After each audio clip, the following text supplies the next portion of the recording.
Hello my friends, it's Vicki Boutin here, and I am going to talk to you about pigment powders.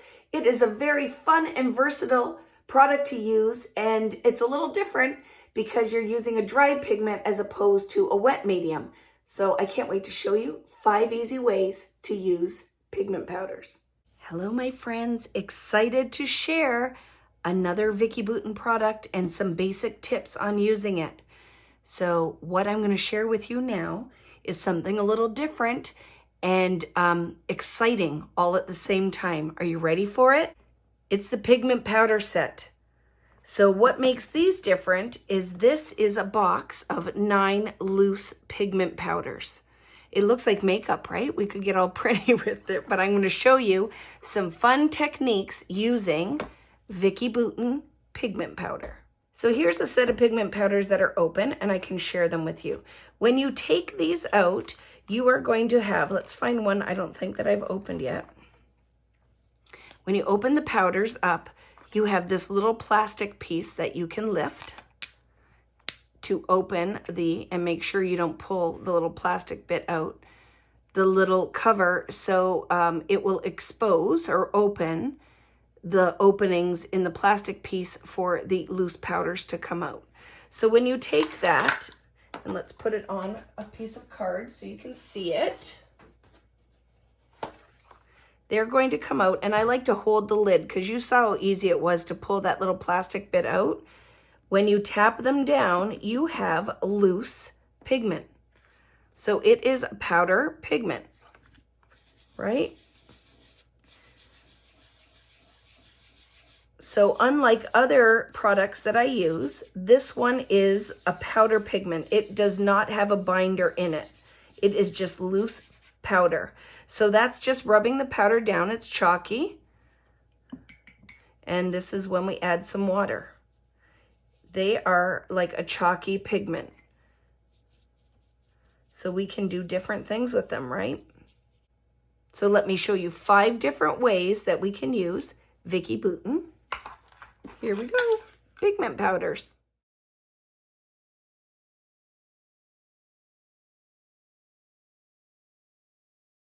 So the first thing I want to show you with the pigment powders is the easiest way to use them, and that's just adding water to them and creating watercolor.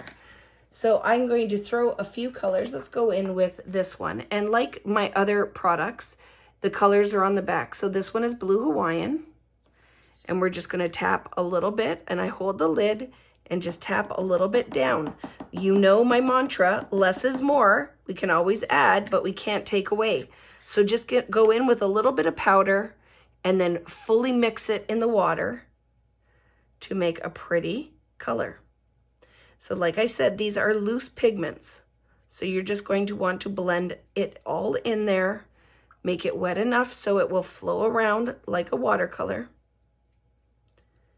And then we just go ahead and kiss it to the background. So these are going to be different than the watercolor markers. They're going to be different than the art crayons. It's just loose pigment and a different way to use it. So all these products, like anything that you use, have different consistencies, and the pigment will show up a little bit different. And I'm going to open another color here and tap that one on there. We can mix these to make new colors. We can use them on their own. But it is great for the kissing technique or for watercolor technique. Blend all the pigment in. Again, they're going to react differently on watercolor paper than they will on the foundations paper. And I'll kiss this on here, and then I'll show you it on foundations.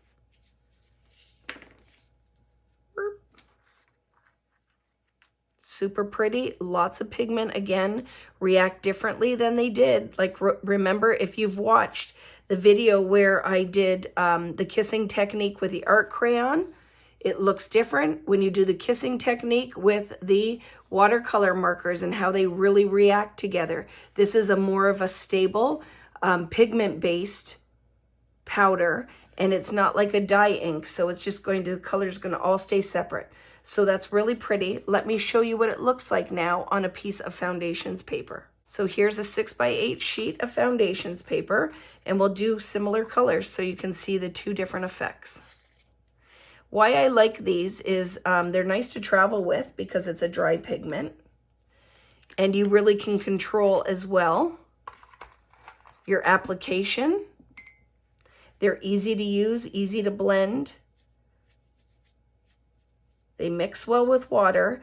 They will dry matte and have a chalkier finish, okay? Like I said, there's no binder in them. They're just loose powder that then when you blend it with water, you get a watercolor effect. Now watch on here, you get, it's really cool, this kind of cratering effect with the pigment powders. And it's going to react differently on this matte foundations paper than they reacted on the watercolor paper. It's very smooth on here, and then you can see this really cool technique in here with, or on the foundations paper. And I can take it and I can blend it, move those lines around a bit, let it dry, and add different colors and start to create really pretty watercolor backgrounds. So that's one way that we can use these, like we do with actually anything that's water reactive or mixes with water. I will do a watercolor or kissing technique. Isn't that pretty? Let's put one more color on there, and then we can use this for another step as well. So I'm gonna go in there maybe with a little bit of blueberry pie. Tons of pigment in the darker one always, so you don't need much. Blend it out and kiss it into the green. So I'm gonna get kind of a turquoisey color on here as well because I'm mixing the blue in with the green.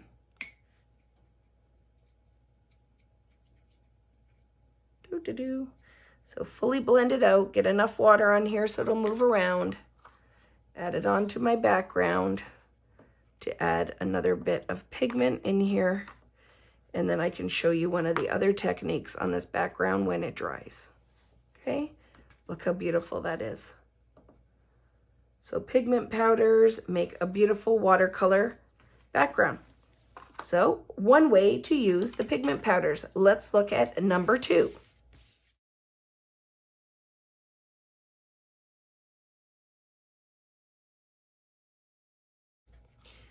So now that this background is dry, I want to show you what I like to show you with all of these products is how it will react when I add water to it.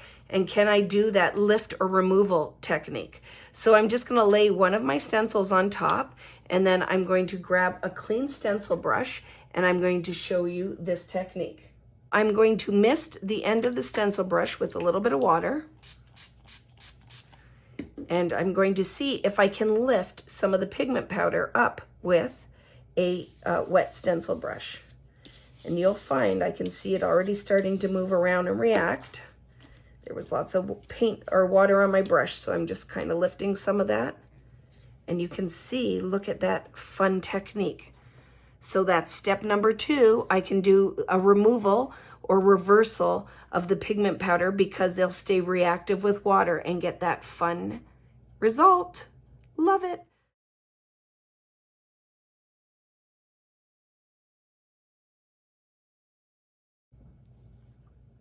So one of the reasons I wanted loose pigment in my product line was so I could mix them with other mediums.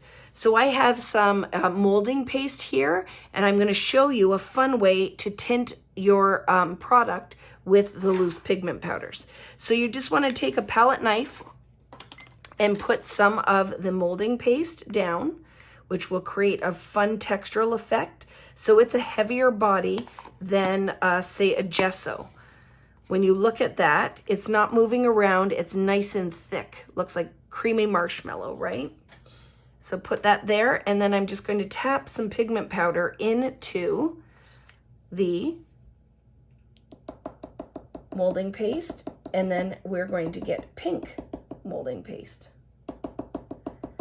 So you just determine how much pigment you want in there for the color that you want.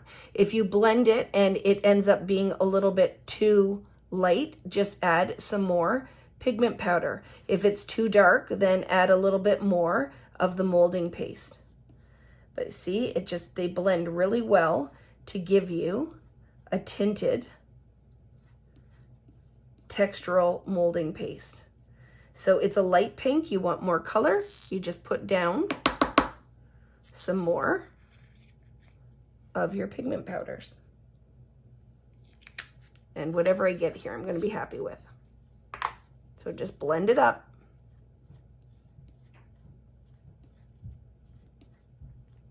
So you know when I film these videos, I'm in the house with a family. So if you ever hear anybody talking to me or in the kitchen or moving around, it's because this is all real.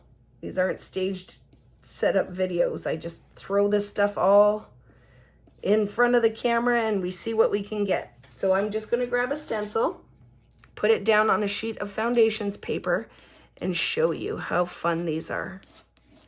So now I can get this textural effect with the molding paste.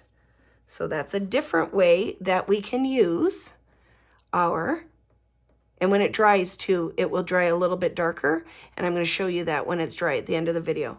So that is the pigment powders with molding paste. Love it.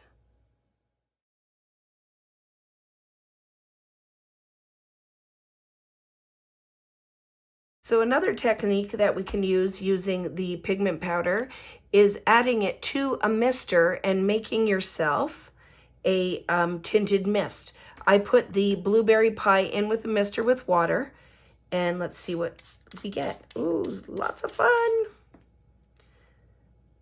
So it makes a really pretty mist. Isn't that beautiful? And again, the more pigment you want, you just put more powder into your ratio of water, but that's a beautiful effect.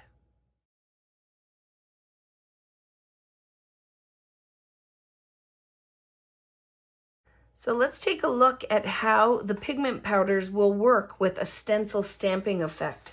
So that's another way we can use them. Let's pick a color. What haven't we used? Maybe some green. And I'm going to put this juicy pear down and make a pretty watercolor that we could stamp this stamp in black and we could color it as well. But this is a nice kind of loose effect. So I'm just blending it out and creating in effect a stamp pad. And then we're going to stamp the stamp into it and do a stamping technique with watercolor. So this stamp is doesn't have a lot of surface area, so it's a very subtle effect, but that is really pretty as well. So I want to show you how that looks. So we can then also take the pigment powders and stamp in it. I love this.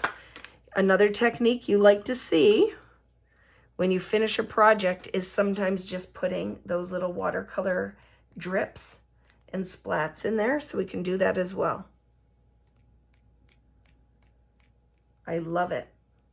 So let's gather up all of the different samples so we can review all the different things you can do using pigment powders. With the pigment powders, we have lots of different ways that we use these. And I think the biggest takeaway with how this product is different than other Vicki Boutin products is the effect is super soft. I find there's lots of pigment in here, but the overall effect, because they are a chalkier product with a dry pigment, is that you get this really pretty soft effect. So here we did the kissing technique, and you can see as we load the product on there, we can build depth. But we can also, because they're water reactive, do the lift technique where we can remove it and get that really pretty effect. Watercolor kissing on watercolor paper. It looks so pretty. So, and then mixing them with, here I mix them with the molding paste so we can tint other products to get a pretty effect. And I love how soft and matte that is. Putting them in a mister and misting them. Look how beautiful that is. So the pigment's going to look a lot different than the dye base, say, of the watercolor markers. You get this really pretty soft effect. And then even the stamping effect, because the pigments are dry and matte, you get this beautiful, soft, pastel-y finish.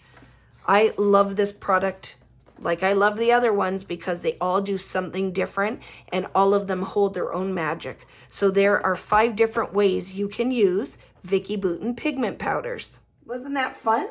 So now you can pull out those pigment powders and have a little confidence in how you can use them. And I can't wait to see the art you're making, and I can't wait to make more pages to go into my binding class that's going to be coming up at the end of this series. So watch one more day of making some pretty magic, and then we're going to elevate those pages to add some of these techniques together. So super excited. Can't wait to see what you're making.